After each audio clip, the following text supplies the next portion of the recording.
ഇത് national director ഉണ്ട്, കോൺസ്റ്റന്റിന്റെ കൂടെ ഉണ്ട്, രജിസ്റ്റർ അവരൊരു മാധ്യമപ്രവർത്തകയാണ്. അപ്പോൾ ഇയാളെ കുറിച്ചിട്ട് ആക്ച്വലി ഒരു യൂട്യൂബ് ഒരു ചെറിയൊരു ഷോർട്ട് റീല് പോലെ ഒരു കുട്ടി ചെയ്തിട്ടുണ്ടായിരുന്നു. ഇതിൻ്റെ അടുത്തന്നില്ല, സന്ദർഭത്തിനില്ല. അപ്പോൾ അത് കണ്ടപ്പോൾ ഇയാളെ സംസാരിക്കാൻ തോന്നി. നമ്മൾ രണ്ടുപേരും ഇദ്ദേഹത്തിന്റെ വീട്ടിൽ പോയി കുറച്ച് പുള്ളിയുടെ ജീവിതത്തിനെ കുറിച്ചുള്ള ഫിലോസഫി കണ്ടപ്പോൾ എനിക്ക് നല്ല കാര്യമാണ്.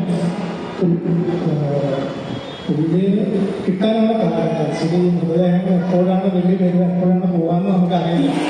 എന്തോ ഭാഗ്യത്തിലാണ് പോയ സമയത്ത് പുള്ളി അവിടെ ഉണ്ടായിരുന്നു. അപ്പോൾ സംസാരിക്കാൻ എപ്പോഴും ഒരു മണിക്കൂർ നമ്മൾ സംസാരിച്ചപ്പോൾ ഇദ്ദേഹത്തിന്റെ ഫിലോസഫി എന്തായാലും ഡോക്യുമെന്റ് ചെയ്യണമെന്ന് ഭയങ്കര ആഗ്രഹമായിരുന്നു.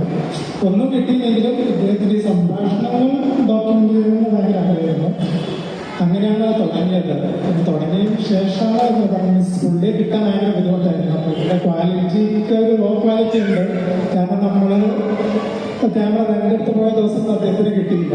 നമ്മൾ നമ്മുടെ മൊബൈലൊക്കെ എസ് ഷൂട്ട് ചെയ്തതിന്റെ ഒരു റോസ് ആയിരിക്കാം വിഷുവിനൊക്കെ കിട്ടിയത്.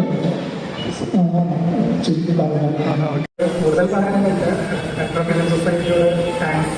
ഇത്രയധികം അഭിപ്രായം പറഞ്ഞതിന് നന്ദി പറയുന്നു. പിന്നെ സൗണ്ടൊക്കെ ശരിയില്ലാത്ത ഒരാളായിട്ടാണ് ഞാൻ പറഞ്ഞത് ബാക്ക്ഗ്രൗണ്ട് മൊബൈലിൽ ഷൂട്ട് ചെയ്ത് കൊണ്ടത്.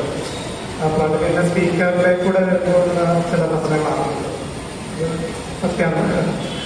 പിന്നെ വീടിനെ കുറിച്ച് പറഞ്ഞത് വെച്ചിട്ടുണ്ട്, പെട്ടെന്ന് ഓർമ്മിച്ച് വരികയാണ്. വീട് ആക്ച്വലി ഭയങ്കര മൂവബിൾ ആയാണ്. അതായത് പുള്ളിക്ക് ഒരു സ്ഥലത്ത് വെക്കാൻ പറ്റില്ല. കാരണം ഇപ്പോഴും മൃതദേഹവും ആംബുലൻസ് എന്നൊക്കെ പറയുന്നത് പല സ്ഥലത്തൊരു ടാബു സബ്ജക്റ്റാണ്. അപ്പോൾ ഈ ചോരയുള്ള ആംബുലൻസ് ഒക്കെ വന്നാൽ വൃത്തിയാക്കുമല്ലോ. അപ്പോൾ ആ ബ്ലഡൊക്കെ വന്നാൽ പല വീട്ടുകാരും പ്രശ്നങ്ങളാകും.